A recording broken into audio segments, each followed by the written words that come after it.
Antiques? Of course it's illegal, me old darling, but it's not criminal. Well, your customers mightn't agree, Sam. It's what I tell them that matters to the law. So long as they don't actually say the article's old, I'm okay. Show you something. Promise not to put it on TV. Promise. Good show that of yours, Joanna. Today's World. Here's something from yesterday's world, maybe. Oh, a beautiful ceramic beetle. An old Egyptian scarab, still with the traces of the original blue paint. Was it part of a necklace? There are holes drilled. 2000 BC? Last Wednesday, Joanna. You old crook. I made it last week. In my little old kiln here. Now, here's another one. Oh, that's obviously new. Freshly painted, bright as a child's new toy. But the lines of the other were blurred, beautifully, as by the friction of centuries of desert sand. Same batch. Difference being that I took the old ones down to the farm and fed them to the turkeys. The Christmas turkeys? Then my boy scratched the scarabs out of the turkey litter. The grinding in the bird's crop adds centuries. We call it in the trade distressing antiques. Distressing? How quaint. But is distress illegal? Not so long as I don't claim nothing. Everything in this shop was made sometime this year. All of it by pals of mine, ex-cons. You see, they taught us trades in prison to help us when we got out. I did modelling, fine ceramics and turkey farming. Mates of mine learned carpentry, cabinet making, welding. The old firm. Class of 82. Now, here's a nice little bureau. Ah, I think I know this kind. Doesn't it have, just here, a secret drawer? Yes! And look, Sam, there's a little book in it. A diary, a girl's diary. The date, 1789.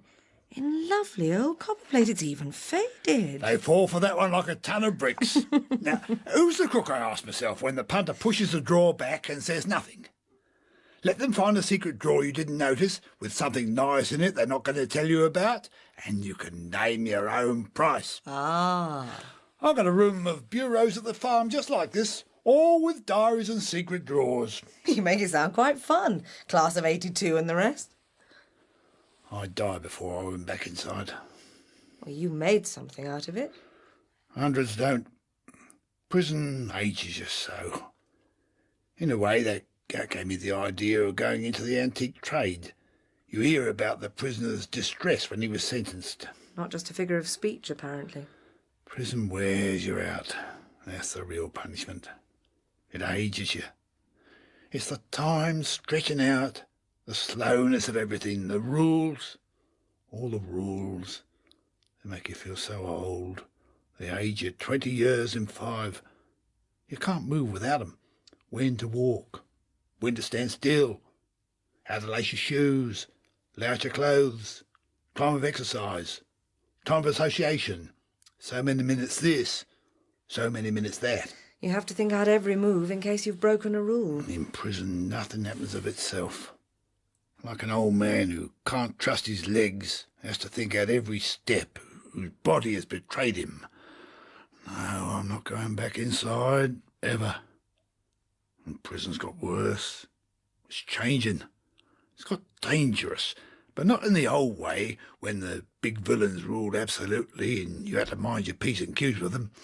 Something's happening in stir, and none of us like it. Something the government is doing. The government is changing the prisons? I've heard nothing about that. They built these immense factory wings for canning meat. Now instead of the old trade you can learn how to be a butcher. And some of the prisoners disappear. How can a person disappear in prison of all places? Special delivery, Mr. Mellish. Heavy, this one. Ah, thanks, Johnny. Here you are, Joanna. See you, mate.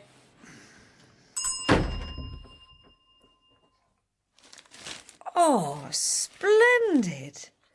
Muzzle-loading pistol. Octagonal steel barrel. Wonderful wriggle-work engraving. style of Nelson's time. In working order, I'd say. And brand new. Crafted in its beauty by a boy who knew nothing but motors before he got pinched for driving other people's away. You're going to distress that lovely new pistol. What a pity. It takes really modern equipment to add the patina of age and romance. Now, this is a sonic device they invented for aging wine artificially. You drive this beam of sound vibration into your wine that was bottled yesterday and is 20 years old in 10 minutes. The vibration seems somehow to shake it to pieces, but in wine that releases the flavours. With a bit of extra power in it, it works on antiques. I put the pistol inside, and in half a day, it'll be 2 centuries old and 10 times as romantic. They're very popular. So long as you don't say how old it isn't. Now, about those disappearing prisoners. The Home Secretary is aware that there are at present lodged in British prisons 43,311 convicts. But is the House aware of the charge to the nation of this prison population? The average cost of maintaining a prisoner dry and warm and with sufficient food and clothing is no less than £202 per week, including maintenance of the buildings. I will save the honourable members the task of calculating the yearly cost of this to the taxpayer. It is £10,507 per year per prisoner.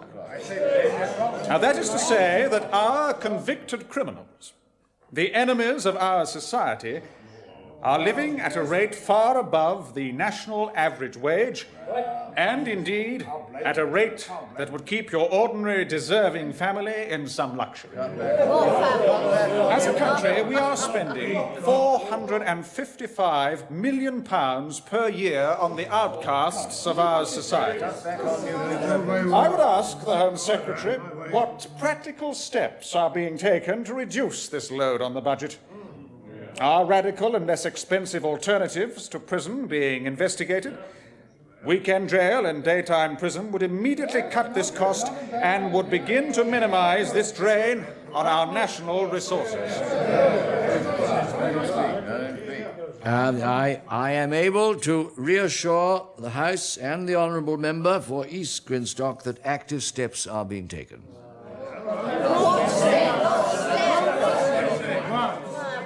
That does not seem to me to be sufficient reassurance. Will the Home Secretary outline these steps? That cannot be done at this moment in time, as the matter affects national security.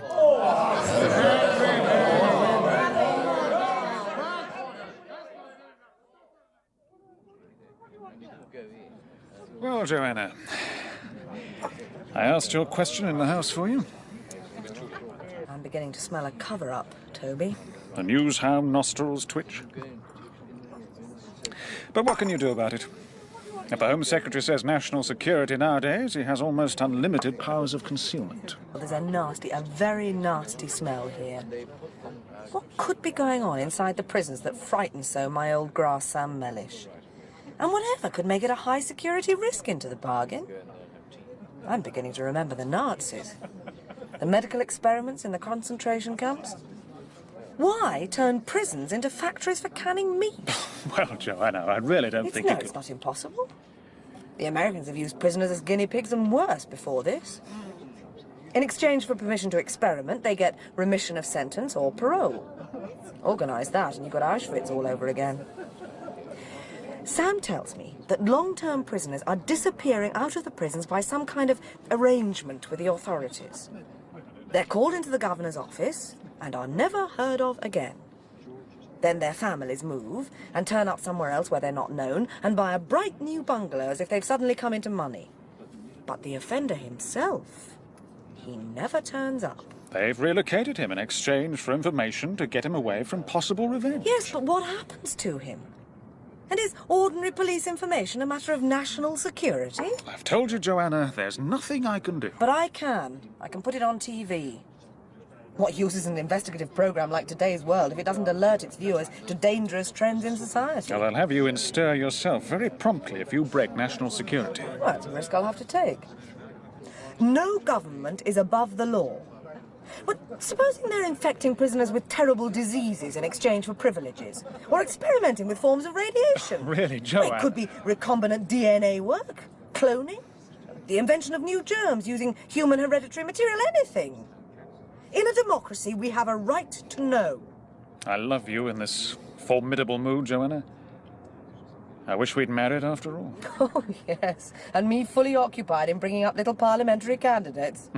Look, Toby, I've had my own TV programme 2 years now, and I reckon it's done some good. Children can wait. Can they? Really? Well, sometimes I think the whole world is like children squabbling. Nursery politics. That's no way to think of the electorate. My public's a strong, faithful animal. Slow-moving, maybe, but in its wrath and its love, terrible. An elephant, maybe. No, its memory is too short. And sometimes it seems like a kind of snake that swallows you and squeezes you out of shape. You're getting cynical, Toby. But I'm not. I'm going to do something. First move, I'm going to visit one of those resettled prisoners' families. But I still can't understand about those canning factories.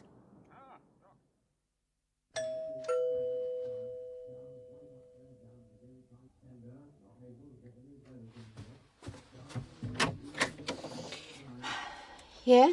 Oh, good morning, Mrs. Petit. We haven't met, but, My husband's not here. it's you I wanted to talk to.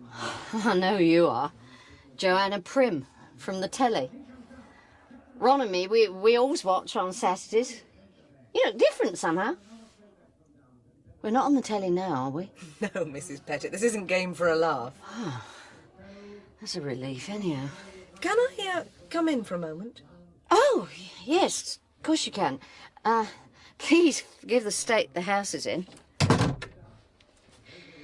Come into the front room. Our, well, Grandad's watching the telly, but you won't mind, will you?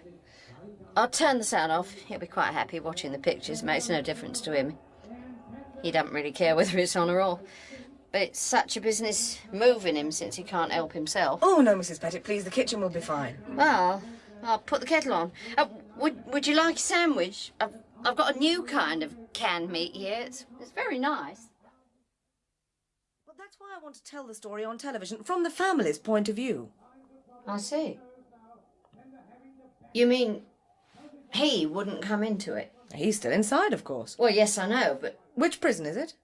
Well, he's not exactly in prison. Where is he, then? No, not exactly. It's, Secret? Sort of, yes. Sort of experimental. How do you mean, experimental? I mustn't say. Where is your husband, Mrs. Petit? I signed a paper. They said I'd be in jail 10 years if I told. I can't do that. Who'd look after Grandad? You're asking the impossible. I think you'd better go now, Miss Prim. It's a very nice house you've got here, Mrs. Petit. Who's paying? All the bullion was recovered. What do you live on now, Mrs. Petit? There was an arrangement. Please go. Please go now. Ron? Ron? Ron! Yeah, what is it, love? I'm watching the boxing. Hey? Well, I never... Joanna Prim. Hey, Peg, you've not been talking to her. She's the woman on Today's World. This is my friend, Ron, Miss Prim. He wants you to leave. Now. Then leave I shall. What have you got for me, Sam? Well, the word is that the big boys are getting restive. They want to know what's going on too. They like the prisons to be predictable.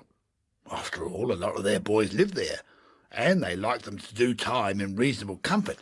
But suddenly the prisons have become restive and unsettled, and nobody knows quite why.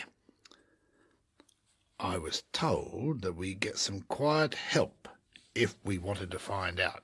Oh, that's good news. It's the two unexplained things together that worry everybody, I suppose. There's nothing a con dislikes more than feeling he's being conned. It's against the natural order of things.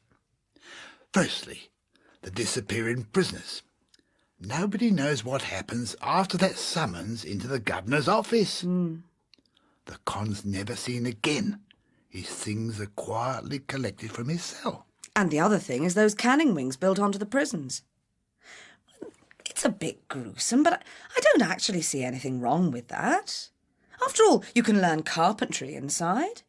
This is simply another trade to help you when you get out. How to cut up meat, how to be a butcher, how to work a canning machine. It feels wrong. Why? Well, they bring in outsiders for part of the process. Outsiders? There's some kind of inner room where the meat is actually killed. It's forbidden for cons to go in there, and sections of carcass are passed out. There's something not quite right about the carcasses either. What sort of something? Well, they're sort of even, all the same, standard. No legs or heads or haunches, just ribs and backs, shoulders, bellies, just torsos. And nobody's ever seen live cattle delivered. Only lorries with sacks of chemicals. The cons have made a whole lot of jokes about it, and this means they're really worried. Jokes for survival. Exactly. They say that doing time has got so expensive that the taxpayer's going to have to save money by canning and eating the convicts. Dear. They say that the judge in future is going to give you your sentence not in years, but in hands and finger joints. And for very serious offences, they'll take an arm or leg, or even two legs. And that helps security, you see, since you can't run away if they've eaten your legs. And they say that if you make that deal with the governor, they take the whole of you and turn you into pet food neatly canned. There's more. More to worry about? Yep. If it's just a canning factory and slaughterhouse, why do they need radioactivity? What? There are red radiation danger signs and special airlocks and people going about in white radiation suits with helmets and all. And then there's Dracula in white. Dracula in white? That's what they call him. He visits all the time with his white coat on, or his radiation suit. Dr. something White, a big wheel in science. They don't like him one bit. You don't mean Exeter-White? Dr. Exeter-White? That's him. Do you know him? Of course I know him. He's been on Today's World. He's a very big wheel indeed. I gave him a rough time in the interview. He's a fanatic about preparing for nuclear war. He's the only man in recent years to win 2 Nobel Prizes. One was for medicine in tissue culture and cancer research. The other was for physics for inventing a nuclear resonance device that shrinks cancerous tissue. Whatever would he have to do with prisons? Sam, there's only one thing for it. What's that? We'll have to break into prison.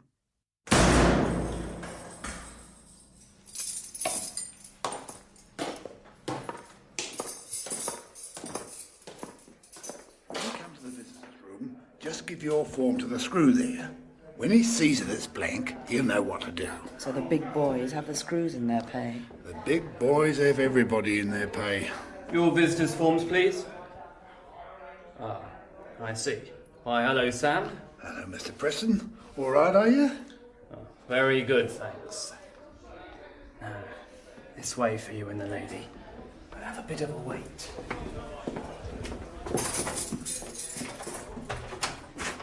A broom cupboard. It's quite roomy, miss. I'll put some clean blankets over there on the shelf for you. Good luck. Thanks, Mr. Preston.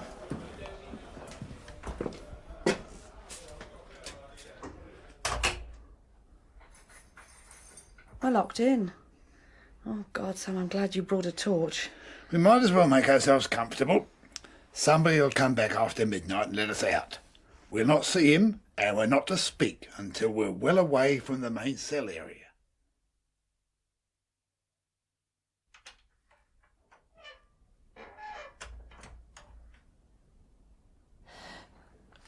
What? Shh. I've got a map and a copy of the master key. The factory wing's not far, and once out of this cupboard, we've got to be absolutely quiet until we reach it.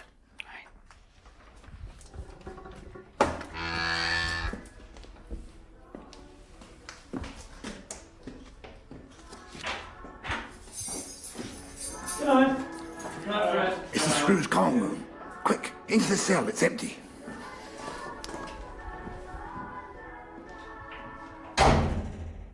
All clear. Glad I don't do this for a living. My heart nearly stopped that time. This is the door to the factory wing.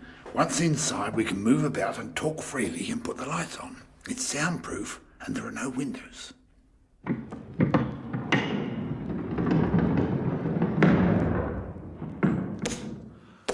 That's better. What a strange place after the grey prison. Spotless. Glaring white tiles and shining stainless steel. Yeah. A broad production line table of steel rollers from a hatch in one wall to a hatch in the other. A chain conveyor with hooks overhead. Halfway along, the rollers disappear into machinery, protected by heavy-duty polythene.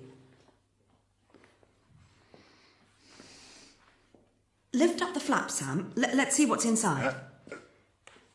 Great knives in wheels, like a zodiac of sabres. It's like a car wash, Sam. Yeah. Look up there, great sprinklers for water. I reckon they have to hose the place down frequently enough. You'll hook up the carcass and roll it along to the canning machinery. So it must come out of this far wall, out of the hatch with the great padlock on it. Sam, we have to get into the room behind that hatch. No problem. Here's the door. With a radiation sign on it. None of the cons get further than this door. Not that they want to. Open it, Sam.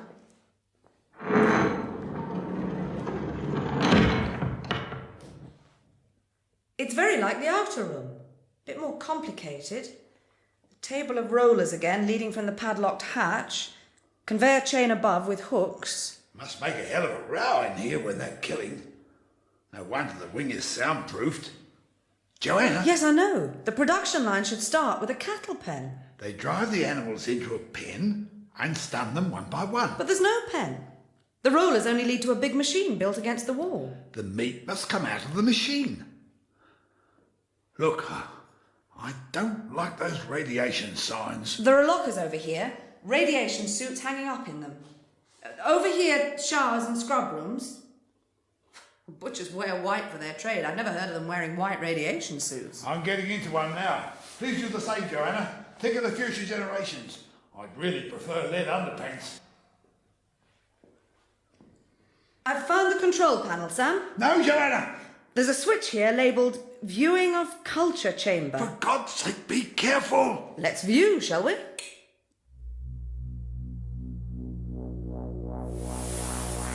God, oh God, shut it, Joanna, shut it quick! What in God's name was it? Gleaming and speckled, gliding, rippling, rubbing against itself.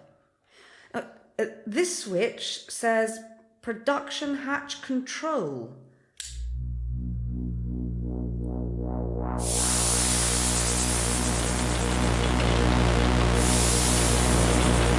What have you done, Joanna? It's coming out of the machine hatch, spitting at us along the rollers, all spotted and big as a tree! Hello! That's crank it up with that. Strange way to shut off the resonator. That's better. Well, well, Joanna Prim. We don't want to wake up the whole prison, do we? Dr. Exeter-White. As they say, we meet again. Dracula in white. It's a while since we met on your program, Miss Prim. I can't say that I enjoyed the experience. The world has honoured you, Dr. Exeter-White. I thought then that your ideas were pernicious, and I still do. My opinion is confirmed by what I see now. Why, what's the harm, Miss Prim? I think that in the last resort our country will thank me for what I have achieved here. I can't think that the public will approve of what you're doing here, Dr. Exeter-White. And I intend telling them about it. Please be careful, Joanna. He's got 2 security men with him, and they look like killers to me. Oh, I hope you won't tell, Miss Prim. That would mean prison for you. This is an official secret. It would be treason to reveal it. Besides, I doubt whether you really understand what I'm doing for the sake of Britain among the British prisons. Official secret? Why, it's quite obvious from your work on radiation and cancer what you're doing here. You've taken human tissue from those unfortunate prisoners that have disappeared, and you've irradiated it with your famous resonator in some manner that stimulates it instead of shrinking it. Stimulates its growth enormously in your machine, and you're canning the cancer you've made, and you plan to sell it off as food to offset prison costs. Oh, that's marvellous. Oh, that is simply wonderful. What a mind you have, Joanna. Canned cancer. Oh, dear, it's really very funny. You've created a world of terror out of your own television mind. Canned cancer. Isn't that rich, Strangeways, Cooper? Well, tell me then. Tell me what you're doing here so I can believe the evidence of my own eyes. Perhaps I'll laugh then. Well, in the first place, it has nothing to do with the disappearing prisoners. You have my word on that. I may believe you when I've heard the rest. And in the second place, it has nothing to do with human tissue, cancerous or otherwise. Use your eyes, your famous TV investigator eyes. Look again at what came out of the production hatch and now lies still on the rollers ready for processing. Tell me what it really looks like. I'm not sure. I'm not quite sure. Sam? Perhaps your ears will help your eyes. What does it sound like? Cooper, please turn on the activation switch again.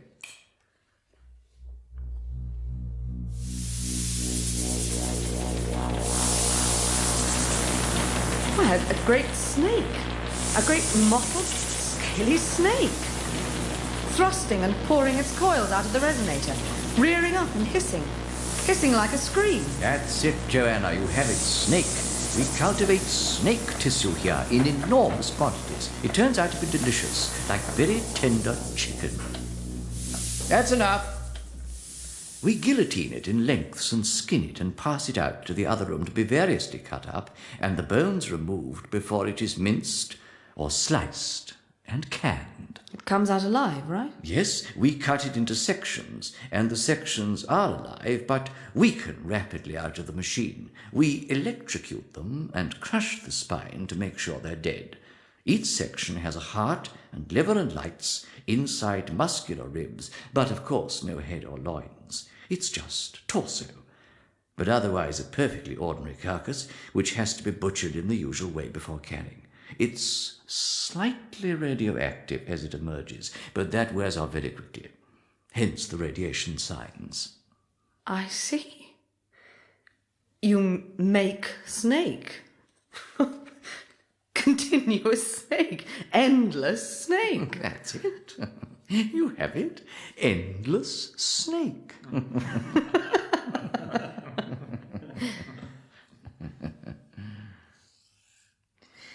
You see, there's nothing so terrible about it after all. Okay. Then why the official secret? Now that is just the one unpleasant thing about the whole business. I knew there was a catch. If the bomb drops, if there is a nuclear holocaust, it is exceedingly likely that with the breakdown of all services there will be a shortage of food and even a danger of cannibalism. To forestall this, the government are stockpiling enormous quantities of food in various underground depots all over the country. This must be kept secret, for if we started importing exceptional quantities of cattle meat, questions would be asked. But with my resonator, and with tissue culture, we can manufacture extraordinary quantities of delicious high-protein meat out of simple chemicals, at minimal cost and without attracting notice. Until you stepped in. But now you understand that there's no harm and no cruelty in what I'm doing. It's all right again, isn't it? You're forgetting our confrontation on today's world. Oh, I bear no grudge. I dare say. But I don't believe in preparing for the bomb. That's what we rowed about. I still hold to it. I don't believe that we should make it at all easier for people to accept the possibility of a nuclear war, with shelters for privileged people and caches of food, and a new beginning promised. It won't be like that. It'll be total desolation and the death of the world. So the bomb should not even be a possibility on people's minds. That's why I'm going to tell the public about your scheme, Official Secrets Act or not. I haven't signed any paper. I've not agreed to keep anything quiet. I'm going on television to tell it as it is. I must remind you that you have broken into the enclosed premises, the property of Her Majesty's Home Office. So, book me for breaking and entering. Then sadly you leave me no choice. No choice at all. Strangeways and Cooper will help. They're used to such little problems. Turn on the guillotine, Cooper. Strangeways. And then the mincer outside. Don't turn on the canning machinery. It's too noisy. Go that far? But you can't disappear me, Exeter-White.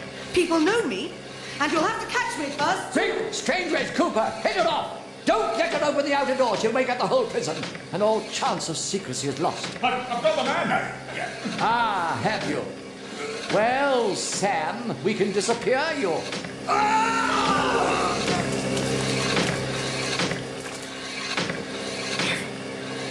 You've killed Sam.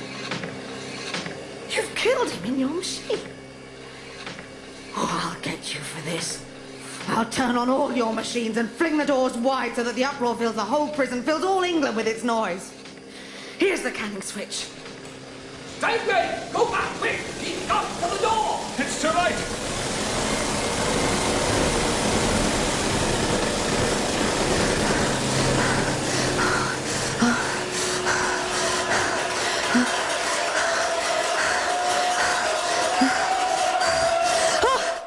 Just a minute, young lady.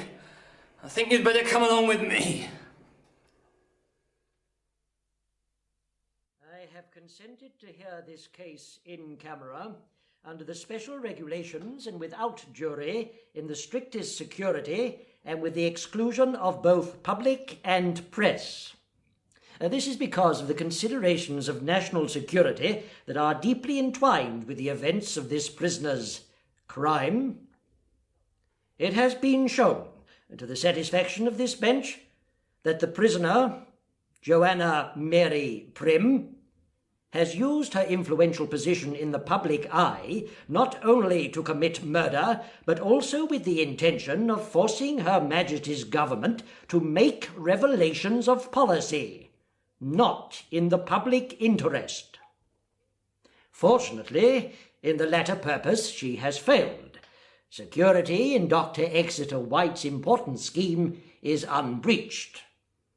However, the prisoner succeeded in her other purpose, which was the cold-blooded killing of her blackmailer, the ex-convict and antique dealer, Samuel Mellish. The defence alleges that the letters which show that Sam Mellish was blackmailing the defendant are forged. Expert testimony declares that they are genuine. Moreover, one of our most eminent scientists, Dr. Exeter-White, a man of unimpeachable international reputation and a double Nobel Prize winner, has told us that he saw the deceased pushed into the meat-cutting machine by the prisoner.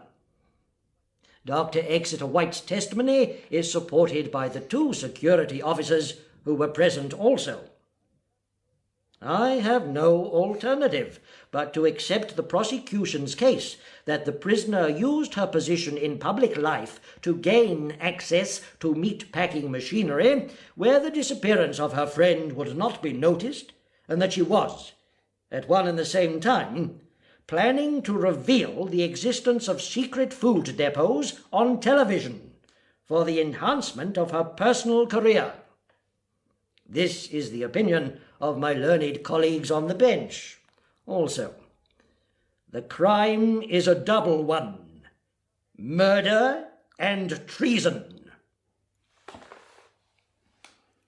Prisoner at the bar, have you anything to say before sentence is passed? I have told you it's a lie. It's a put-up job. There is no way you can prevent me telling my story to the public. Fortunately, there is. I sentence you to 2 terms of jail to run consecutively, 20 years for deliberate and premeditated murder, and 20 years for actions damaging to the security of Her Majesty's realm. Your sentence to be served incommunicado and in solitary confinement in a high-security prison. High security? Escapes are not unknown.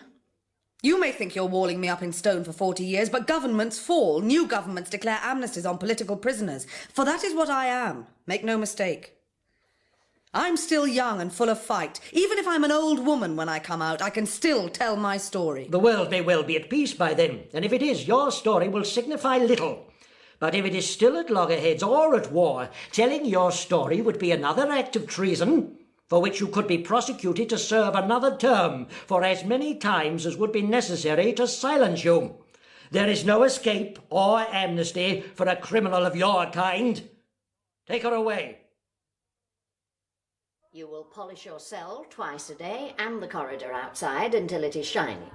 You will fold the polishing cloth exactly into 4 with even margins. You will make an even number of strokes with the cleaning instrument to the left and to the right as you polish, thus left, right, calling out left, right as you do so. You will then rinse out the polishing cloth and leave it to dry properly folded. The water is turned off at 8:30 a.m. exactly. You will complete your ablutions, your cleaning of the cell and your polishing by then, or there will be withdrawal of privileges. What privileges? I have no privileges. There will be no books. No cocoa at night. Miss Spooner, can you please have the light turned off at night? I can't sleep. Switching to the red nightlight is a privilege. I want darkness. I want darkness. Darkness is a privilege.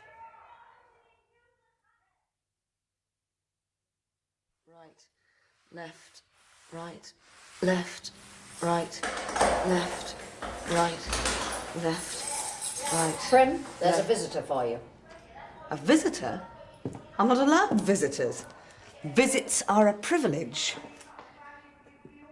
Dracula in white?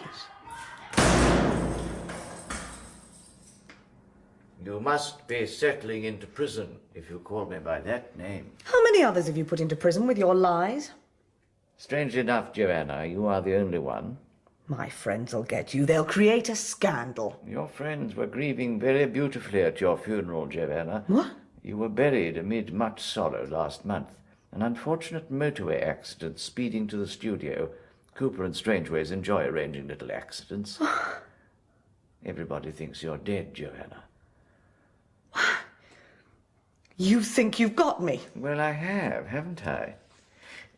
There is a way out. A way out? Where is your television reporter's curiosity? Don't you want the whole story? You mean the disappearing prisoners? It's what got you here in the first place. Now at least you can learn the answer. The governor's door will close on me and I'll never be heard of again. Is it some kind of invitation to self-execution? I tell you now, I'm not going to kill myself. No, it's much more of a gamble. You agree to submit to some experimental research. If it succeeds, you live. The authorities cancel your prison sentence, and because they no longer have to pay your bed and board, they give you a lump sum. You can invest the sum, or bequeath it, or simply spend it. The scheme's in its experimental phase, so the terms are generous. Later on, most people sent to prison may be offered similar terms, on a less generous scale, of course. It's a kind of redundancy scheme. Made redundant by society. Exactly. You see, Joanna, I'm not an evil man. I was forced into those lies to protect my work. You can trust me. Now you understand what I'm doing. I haven't anybody else left to trust. And I do want to know. Can you tell me anything more about the programme, Governor? I've told you as much as I can. Are the financial arrangements clear? Would you like to sign now? You'll be taken straight to Dr. Exeter-White's clinic, without going back to your cell. That suits me. I'll sign. No, it's not painful. We're still learning. The nuclear resonator has to be modified from time to time, but there never was any pain. It's your resonator that made the meat grow in the machine. Now, please don't be alarmed. These straps here, a little tighter. Yes, my resonator, my one triumph, my one discovery. In my life, Joanna, I've only told one lie, and that was yours, and made only one discovery, and that will be yours too. You said that prison makes the prisoner old, and that's the real punishment. So old and tired. And so many years to go. You have to serve your sentence, but why spend all those years doing it?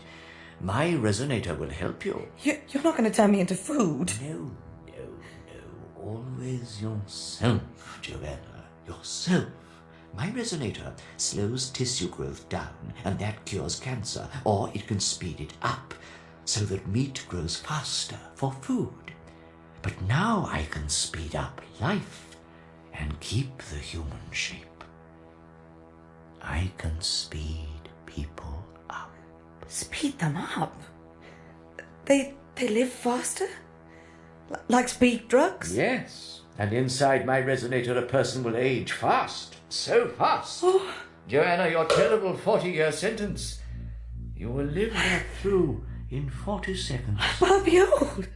Yes, but still Joanna. That old man, the vegetable in the bungalow, was he? Yes, he was the gold-stealing husband of the woman with the boyfriend Ron.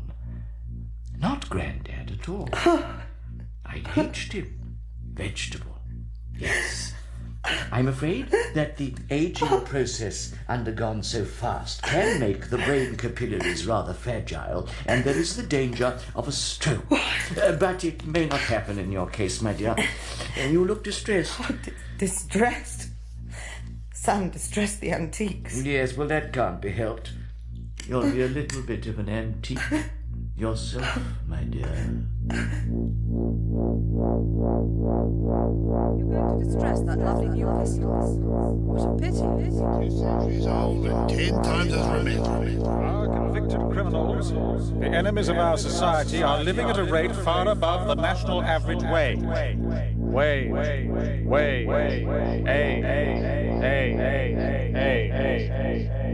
I wish we'd married after all.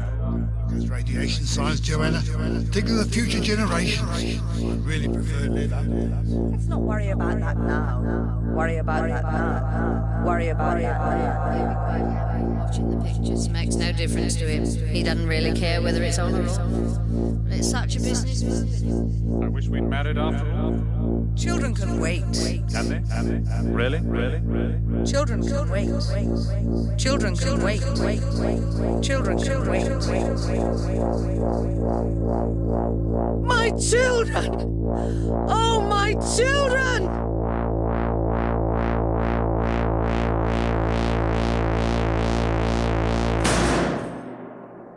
Dracula in White by Peter Redgrove starred Maggie McCarthy as Joanna and Benjamin Whitrow as Dr. Exeter-White. Sam Mellish was played by Jerold Wells, MP Toby and Cooper by Tim Meats, Ron and the Governor by John Linstrum, the Judge by Paul Nicholson, and Mrs. Petit and the Wardress by June Barrie. Other parts were played by Richard Curnow and John Linstrum. Dracula in White was directed in Bristol by Brian Miller.